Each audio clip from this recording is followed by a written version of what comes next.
Hello and welcome everybody. Bienvenidos a toda nuestra familia. Hope everyone is doing very well, is ready for the weekend, but first, a Sectors Made Simple webinar.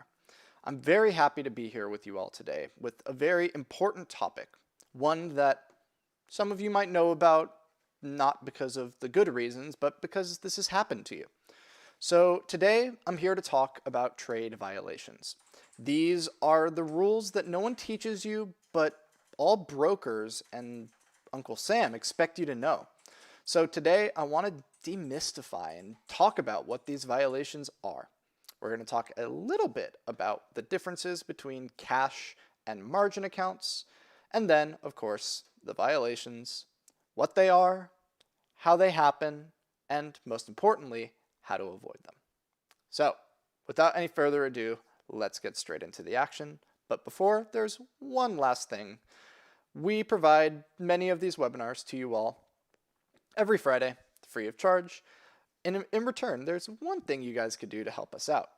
If you enjoy these webinars, or if you enjoy watching me have all these weird voices and jokes and talking about Juan de los Palotes, just if you can, hit that like button down at the bottom.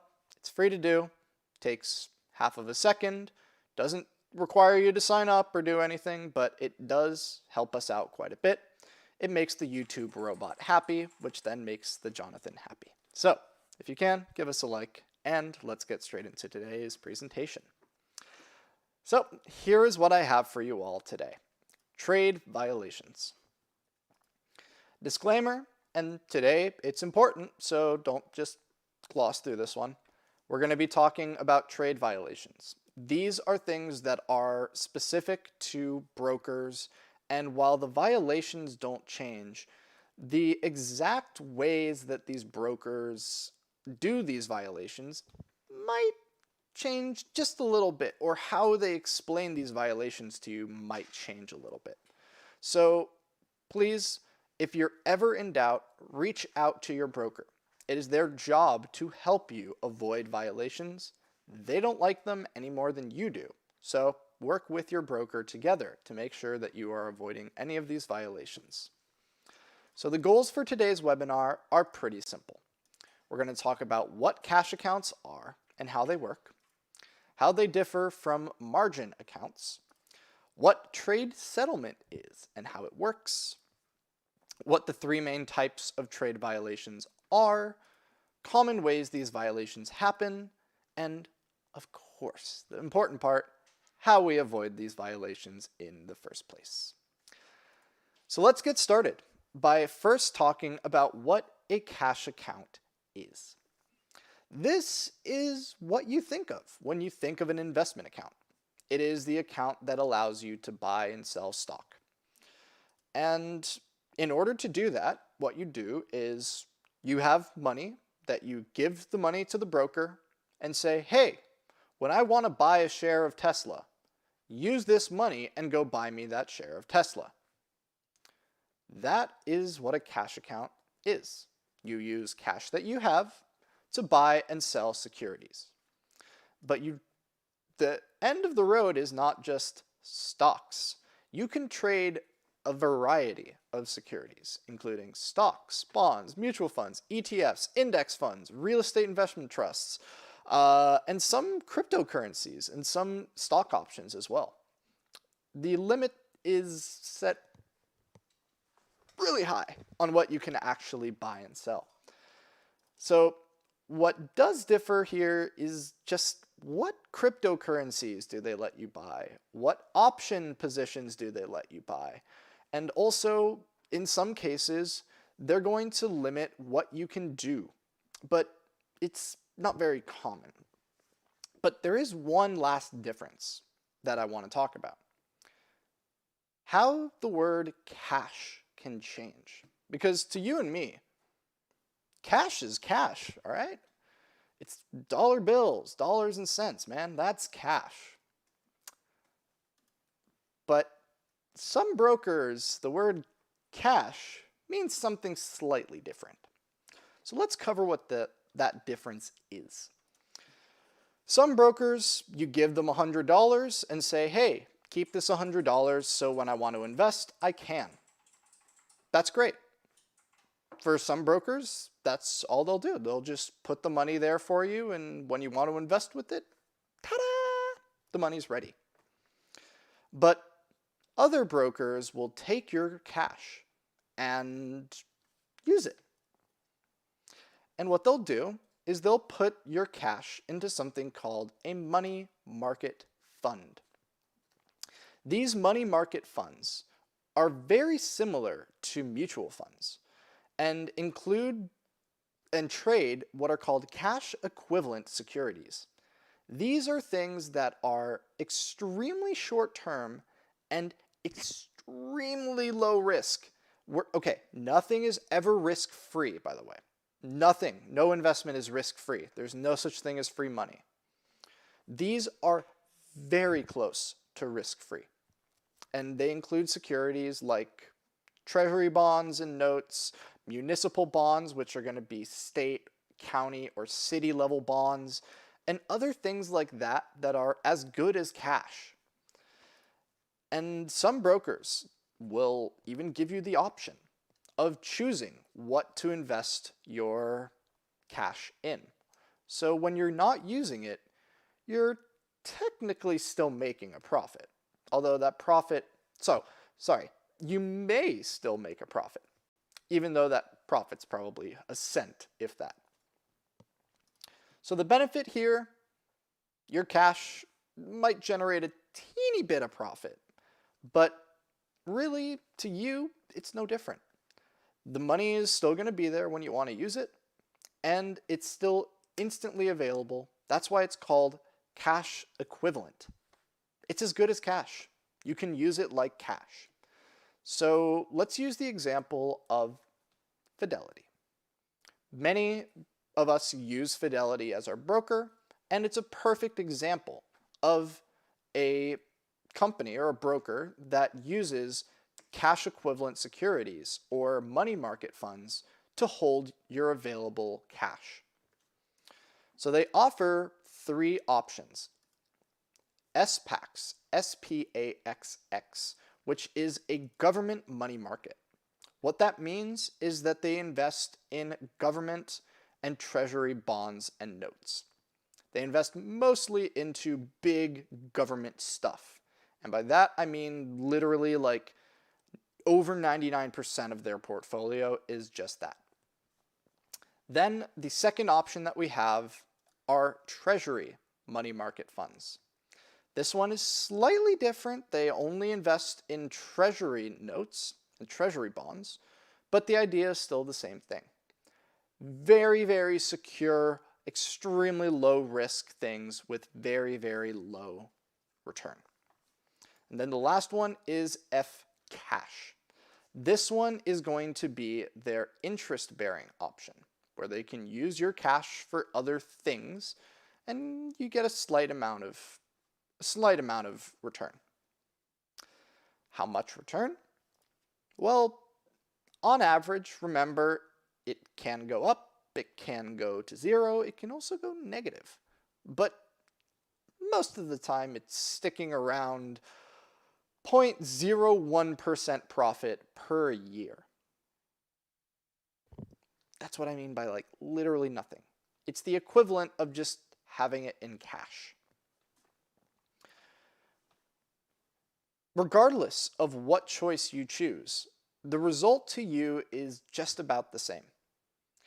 It is cash that you can use instantly to trade. You can go and use that as if there was $100 in SPACs, you can use that $100 like it was a $100 bill. Thank you, Ben Franklin. But before we go any further, let's talk a teeny bit about margin accounts. And even before that, I need to say something. And it might be subtle, so I apologize if it's not really obvious what I'm trying to say here, but we'll talk through it.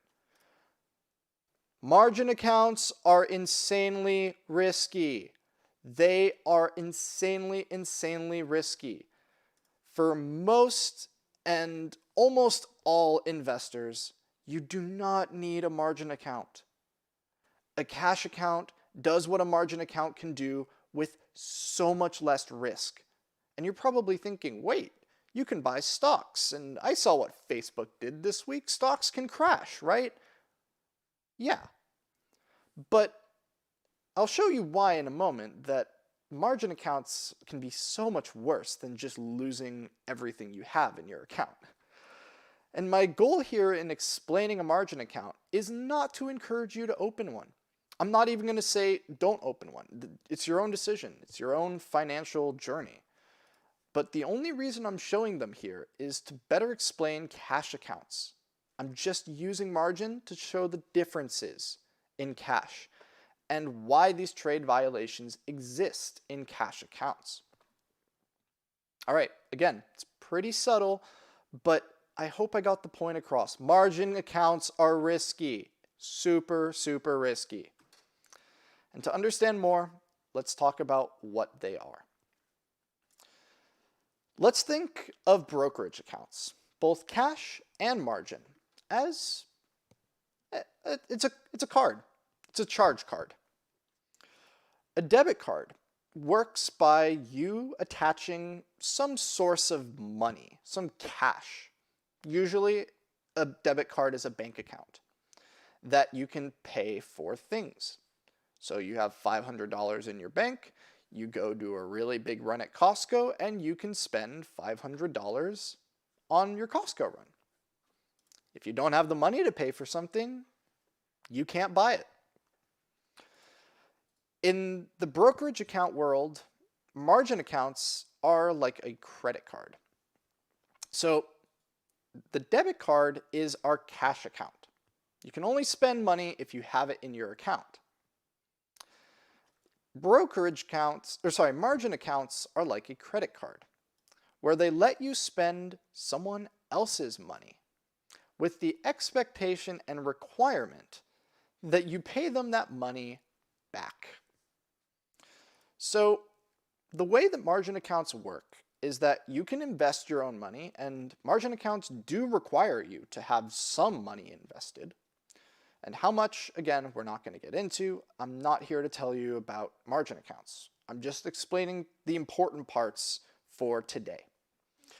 So again, margin accounts, you can buy with your own money, but you can also borrow some money from your broker. That's where the credit card part comes in. You can spend $2,000 even though you only have $1,000 in your account. The difference here is that you need to pay interest on the money you borrowed. And again, the benefit of a margin account is that you can invest with more money than you have. So you can have $100 in your margin account and buy $200 worth of a stock. So if that stock goes up by 10%, you're not making $10 profit, you're making $20 profit. You doubled how much money you made. Isn't that great? But you can make extra money, but you can also lose extra money. And that's where I say that they are extremely risky. Because unlike a cash account, that the worst thing that can happen with your cash account is it drops down to $0. A margin account can go negative. You can owe money to your broker because you invested and you didn't just lose your money, you lost their money. So now they're coming after you for that money. And there's something that can happen here where if your balance goes to zero or even goes negative, they're going to start requiring that you put more money in, or they're going to just take control of your account and either lend out the securities that you have or just straight up sell them to cover their losses. After all, you didn't just lose your money now, you lost the broker's money. That's why they're risky. Unlike a debit card, where the worst thing you can do is drop to a balance of $0, just like a cash account, the worst you can do is it can drop to $0, kind of. We'll talk about that later. Margin accounts, it's very easy to incur a negative balance, and then you end up owing more money than you even wanted to invest with in the start. Not great. And again, that's why I say margin accounts are beyond risky. Please do not get into them until you are very confident in what you're doing, you are well aware of the risks involved, and are willing to accept the risks for the potential reward. So, all of that said, I'm going to wave my magic hand. We're going to forget about margin accounts and just talk about cash. So, hi, welcome to Sectors Made Simple. I'm Jonathan. Let's go through a webinar, and let's talk about cash accounts. The reason we explained margin accounts, oh wait, sorry, forgot, we're not talking about that. The reason we talked about them is to show exactly what a cash account can, but also cannot do. So with a cash account, how does a broker make sure that you're following the rules? There's got to be some rules, right? Well, they do that by giving you violations.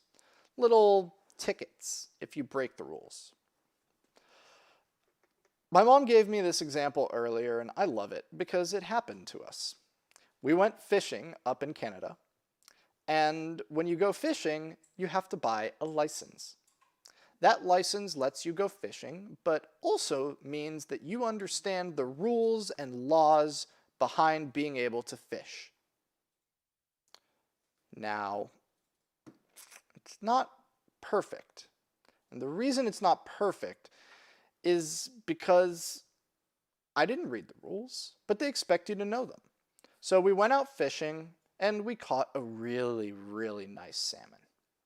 We were already thinking about all the ways we could have it for dinner until the game authority came, said, "Hey, nice fish, let me see it." And little did we know that it's a specific type of salmon that has to be such and such and such. Long story short, we didn't even get our salmon. All we got was a $300 fine. Thank you, Canada Fish and Game, or whatever the organization is called. Thankfully, brokers are a little bit nicer. They're not going to monetarily penalize you. They're not going to say, hey, you owe us $300.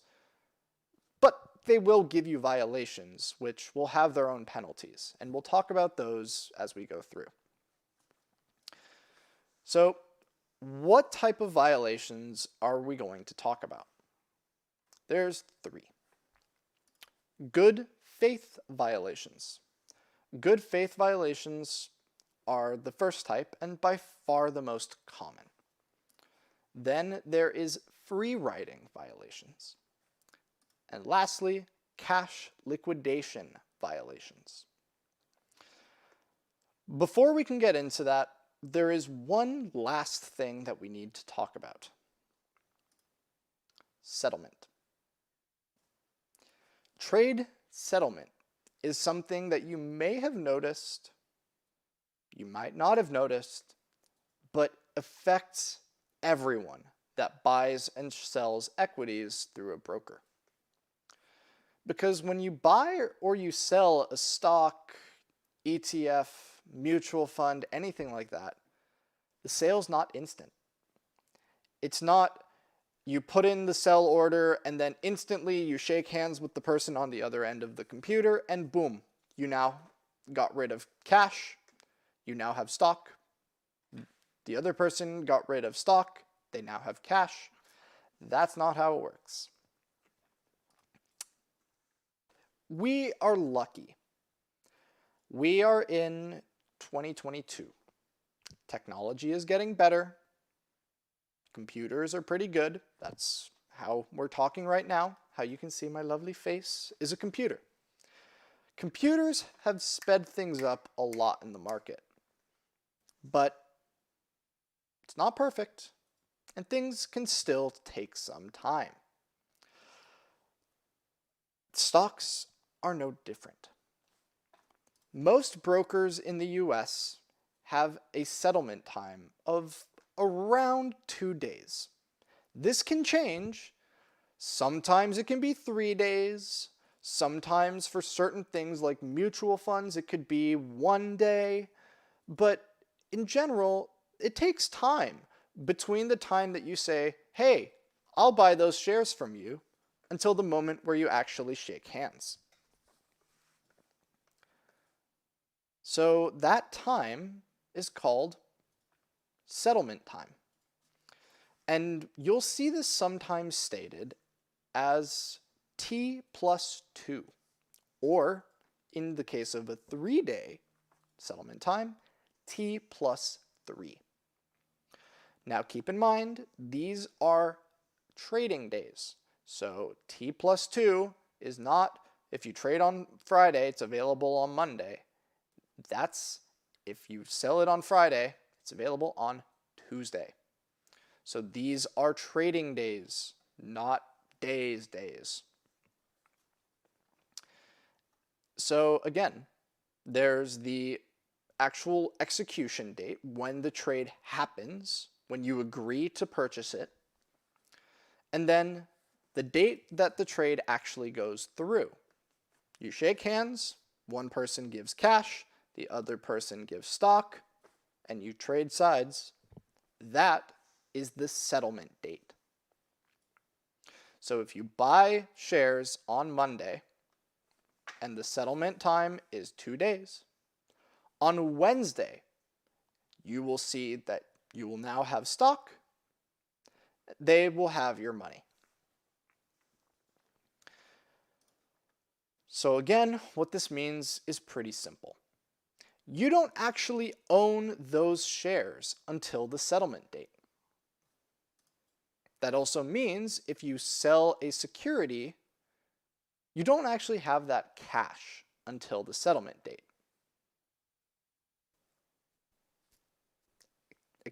Excuse me, that's not how that works. I've gone in and I've sold something and immediately bought something else. Or I've bought something and I can immediately put a trailing stop on it. What gives? Now we get to talk about where the violations come from. You, me, and Juan de los Palotes, we're all good people. We're all nice people that want to play by the rules. Brokers understand that. And it's their job to make investing easier for us, to make investing more accessible. So they're going to help you. They know that you're a good, or they like to think, I hope you're a good person. They like to think so too. So they're going to do things to help you out, to make it easier for you to invest. In exchange, they want you to, meet them halfway. You've got to be a nice person to them. So you don't go to someone's dinner party and they give you a free meal and all of a sudden say, this steak is overcooked. Can I return it? That's rude. It's being a really bad house guest. That's kind of how brokerage accounts work. They will invite you over for dinner. They will take care of you. They will make sure that things are nice and easy to use. And in exchange, you just got to follow a couple of simple rules. Take the shoes off when you get inside. For my household, it was always you have to wear shirts and no cap for meals. So take your hat off and you have to wear a shirt when you're eating dinner. Little things like that are pretty simple, but it gets mom angry when you don't follow them. Sorry, mom. Anyway, with all of that said, let's get into the violations, shall we? Let's start off with the most common one. And by most common, I mean, I've gotten emails from some of you that this has happened to you. This might have even happened to you and you didn't even know what it was. So, I'm here to tell you now. Let's talk good faith violations. Good faith violations happen when you sell, so you already own some stock, and you sell off that stock, and then you use the money from that sale right away, before it's even settled, to buy something new. You got that new shiny car.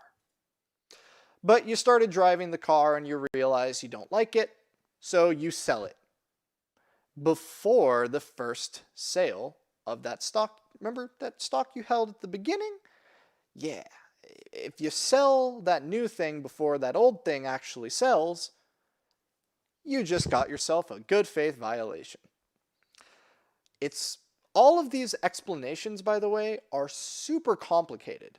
That's part of the reason why I wanted to do this webinar, is they are worded for a robot, not for you, me, or Juan de los Palotes. So let's use our good buddy Juan as the poor guinea pig. We're going to get him in a lot of trouble with his broker and use him as an example of how these violations happen. So, all right, Juan, time to break the rules. Juan owns 3 shares of Tesla. On Monday, Juan sells his 3 shares for $3,000. $1,000 per share. With a settlement date of Wednesday, so T plus 2. All right? So where are we at right now? Juan sold Tesla and got $3,000. But this is Monday. He won't actually get that $3,000 until Wednesday, when the trade settles. But again, Juan and his broker, they're good buddies. They help each other out. So his broker will let him use that money before it's settled. Because after all, they know that he's going to get the money. The trade's already gone through. They just need to wait for it to do its little dilly-boppy. So on Monday, Juan uses that $3,000 that he just got from Tesla to buy $3,000 worth of Apple. Juan doesn't have that $3,000 yet. He just spent, in this case, let's pretend Fidelity. He just spent Fidelity's $3,000. But again, they trust each other. That's why it's called a good faith trade. They have faith in you that you won't do anything with those new shares until you actually have that cash. Until the cash from that Tesla sale settles, you're not going to do anything with that new thing, right? Right? Wrong. Juan doesn't realize that this would give him a violation, so he sells those shares of Tesla. He sells those shares of Apple before Wednesday. So on Tuesday, Juan goes in and sells those shares of Apple. He has now resulted in a good faith violation because he sold those shares of Apple before the settlement of Tesla on Wednesday. So again, let's talk through this one more time. Juan got $3,000 on Monday from selling Tesla, but the settlement for that sale isn't until Wednesday. On Monday, Juan uses that $3,000 that he just got from selling Tesla, to buy Apple. If he waits until after Wednesday to sell Apple, he's all good. But he got a little impatient. He sold on Tuesday. That is a good faith violation. So, what happens when you get a good faith violation? Does the FBI show up to your door, knock on the door, and want to interrogate you or arrest you? No. It's pretty mild, actually. If you have 3 good faith violations in the course of 12 months, your broker will punish you by preventing you from doing good faith trades. They don't freeze your account. They don't take your money. All they say is, we won't let you invest with unsettled funds. That's it, for 3 months. So let's go back to this example here. Let's say Juan was a bad boy and got 3 good faith violations. What would this trade look like? Juan on Monday sells his 3 shares of Tesla. Cool. The settlement date is on Wednesday. Okay. Juan is not allowed to use that $3,000 until Wednesday. Once that settlement has finished, he has the $3,000 in cash. He can then invest with that $3,000. But he is not allowed to invest with it before. So that's what it looks like. But how do these happen? Most of the time it happens by accident. An investor we practice good investing here, all right? When we buy something, we like setting a trailing stop on it, just in case that it goes down. But if you put a trailing stop on a stock that you bought with unsettled funds, and the next day it opens the stock polls of Facebook and drops 20% in a day, and you hit your trailing stop. Boom. There's your good faith violation right there. The broker, you set the trailing stop. They're not going to say, well, this would give you a violation, so we won't let you do that. No, they're going to let you do it and then say, there's your good faith violation. So, how do we avoid it? This is probably the easiest one to run into, but thankfully is also the easiest to avoid. 3 things. 1, don't set trailing stops on something that you bought with unsettled funds. So if you have $0 in your account, you sold something for $3,000 and immediately bought something else for $3,000. Do not set a trailing stop on that new thing until after the funds have settled. So you wait 2 days before you set that trailing stop. Now again, it's not the best thing. Setting your trailing stops is a very good practice. So if you want to still set your trailing stop, your answer is pretty easy. Just buy new shares with the settled funds. If you buy it with money you already have, with cash you already have, there's no problem. You can buy it and it would hit a trailing stop the next day and you're totally in the clear. So, only buy new shares with settled funds is the easiest way to still set your trailing stops right away and also to avoid good faith violations. And then the last one is that when you go and you sell your stock, the funds that you just used to buy that stock have to have settled. Simple as that. Again, this is the one that 99% of violations that you might see are going to be. They're going to be good faith violations. They're really easy to see, or they're really easy to happen because you might just not realize it. They don't make it very, very, very, very, very clear. Some of you have emailed me saying that you've gotten these in the past. It's not the end of the world. They're not going to come and arrest you or freeze your account. They're literally just going to say, okay, you can only buy new shares with settled funds. All right. That's not the worst. Now, Alex is saying, I had a good faith violation for a few dollars. Yeah, that's the unfortunate thing. They don't really care about how much, they just care it happened at all. Kind of mean, but again, the penalties are not horrible. It's kind of one of those things that you should avoid at all, or when possible, try and avoid. So now, let's get a little bit more complicated, but also a little bit less common. Freeriding violation. No, I'm not talking about some ticket for trying to hitchhike on the side of the road.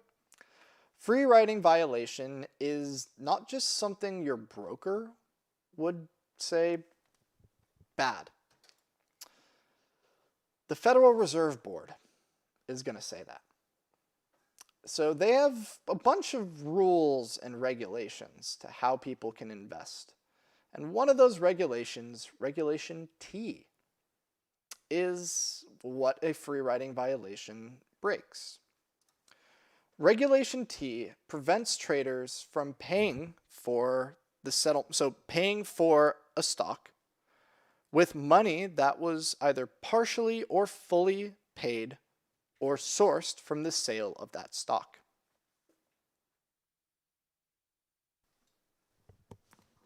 What? How does that work? Once again, example. Juan has $500 of settled cash in his account. He then decides, he's got some more money coming in tomorrow. So what he's going to do is he's going to buy $1,000 worth of Tesla. That money, he bought those shares on Monday.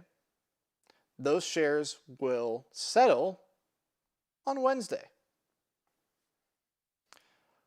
Now Wednesday comes along and, Juan, he made a mistake. He didn't realize how settlement worked. So he got in that other money that was still unsettled and just bought something else.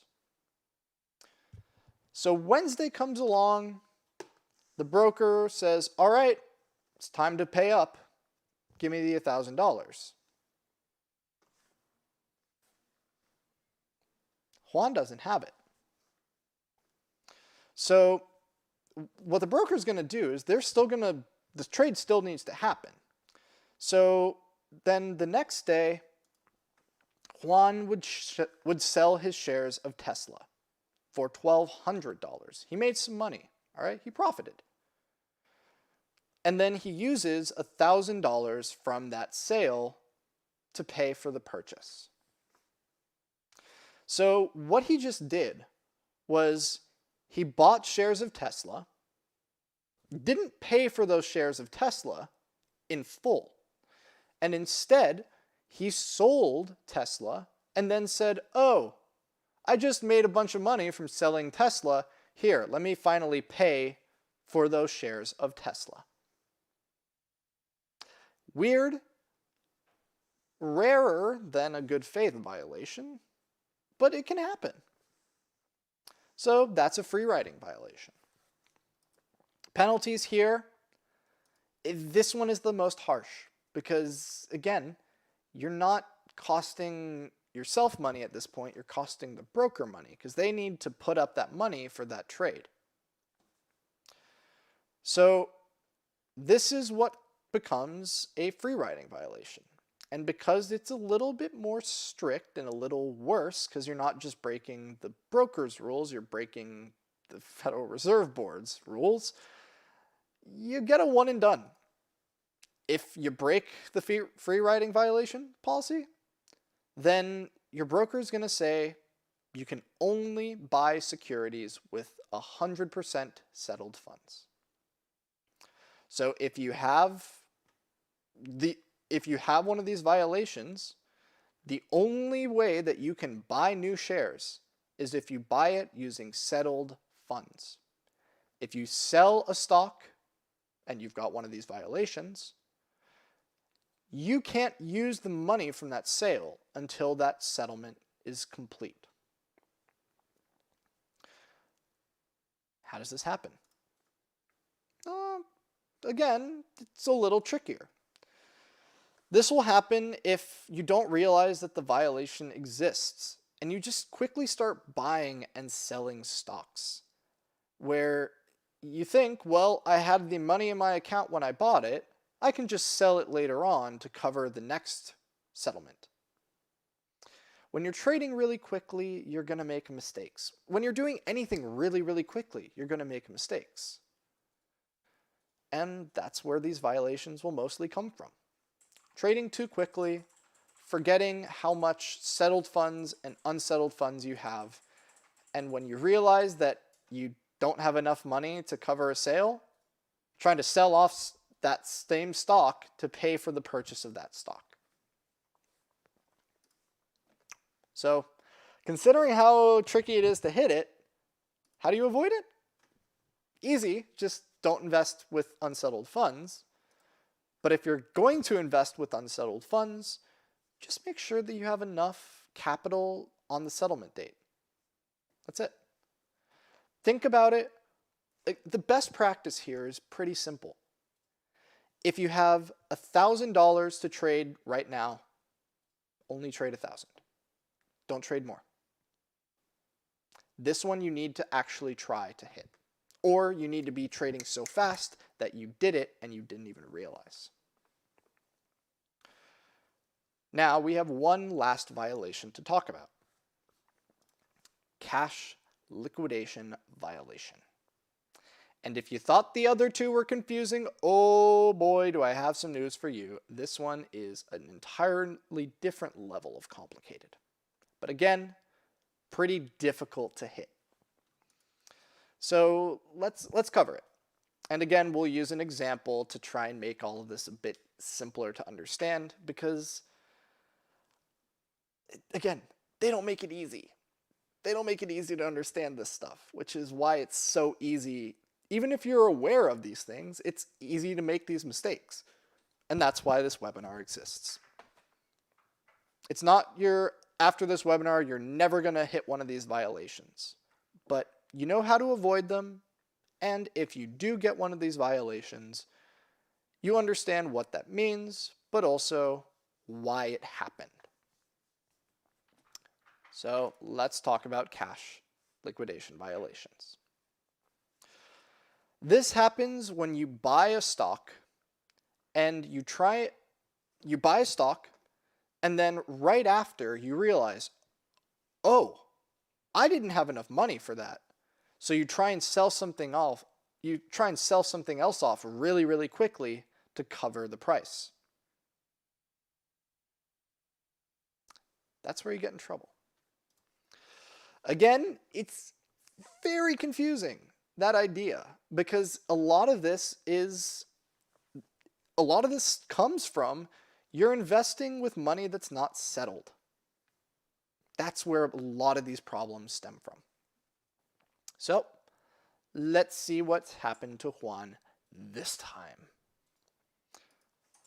Juan has $0 available to trade. So $0 in settled funds. Juan buys $1,000 worth of Tesla on Monday morning for a settlement on Wednesday. Oh no, Juan didn't have enough money. So instead of depositing more money, Juan sells $1,000 worth of Apple after. So Monday afternoon, he's already put in the order for Tesla. He decides to sell Apple and says that $1,000 is going to be to pay for that $1,000 from Tesla. Keep in mind, T plus 2. Both of these investments are T plus 2.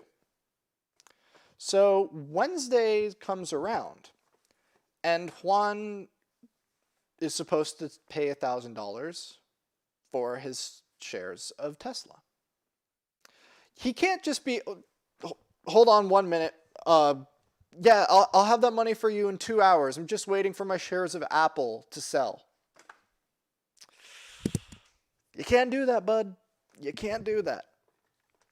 That's a cash liquidation violation. Thankfully, these ones are really hard for you to hit and also are a little bit nicer. Again, we're back to that 3 strikes rule.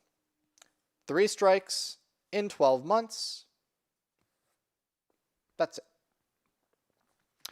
If you hit those 3 violations in 12 months, the restriction is that you can only trade with settled cash for 3 months.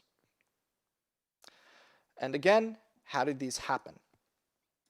For normal investors like you and me, it's pretty rare to run into these kinds of violations.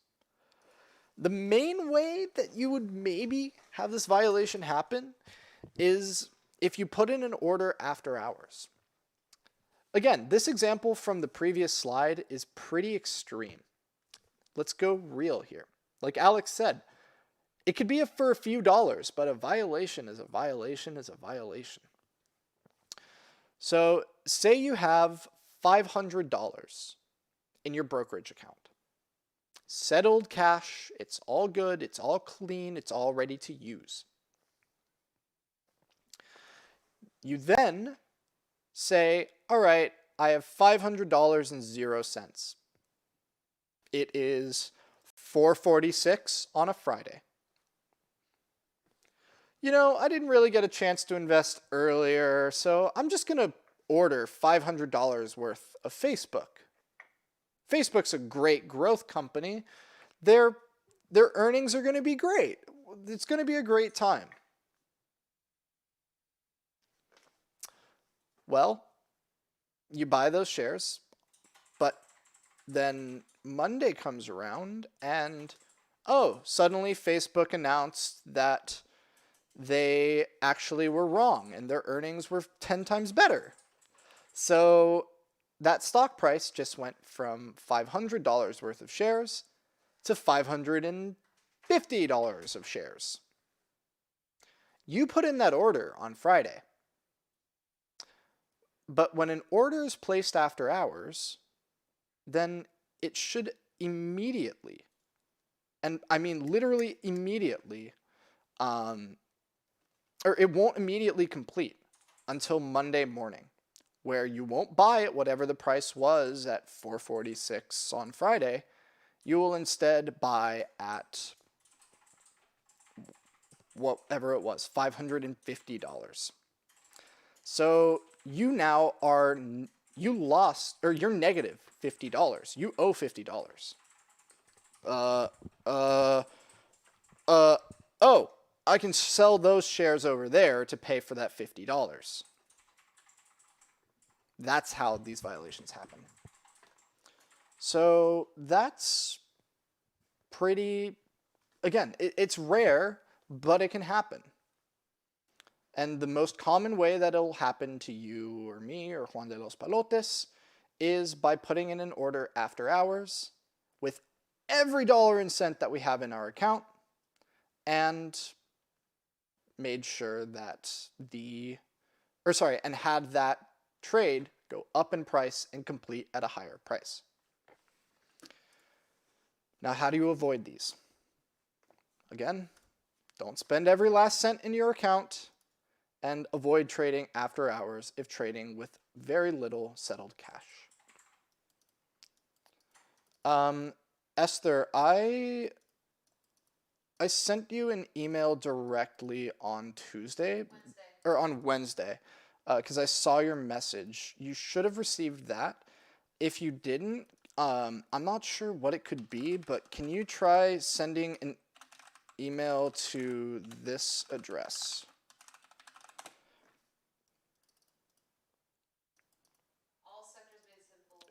If it was a personal email, no. Yeah, so I sent you a direct email from the support email. I'm not sure why it's getting lost, but if you can, just send me an email at that email, spreadsheetsmadesimpler@gmail.com. That's not through Zendesk. That's not through our support stuff. That's just a normal Gmail account. So you should have no problem. Just if you can, send me an email with what it is that you need help with, and I'm more than happy to help you out.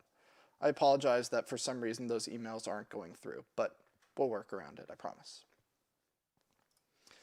So again, to review cash liquidation violations, they're pretty hard to do because it involves you having a problem where you don't have enough money and you try and sell off something to settle something that's already late.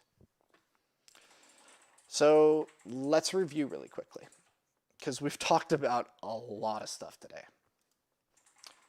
There are two main types of brokerage accounts, cash and margin. Cash accounts are your debit cards.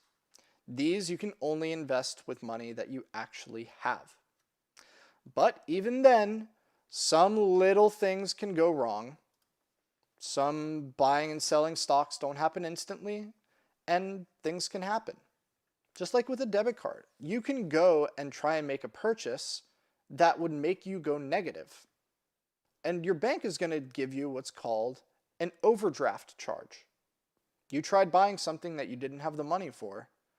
It's kind of dumb, but they say, oh, here's a $25 overdraft penalty. Thankfully, our brokers are a little bit more nice than that because they also want our money quite a bit.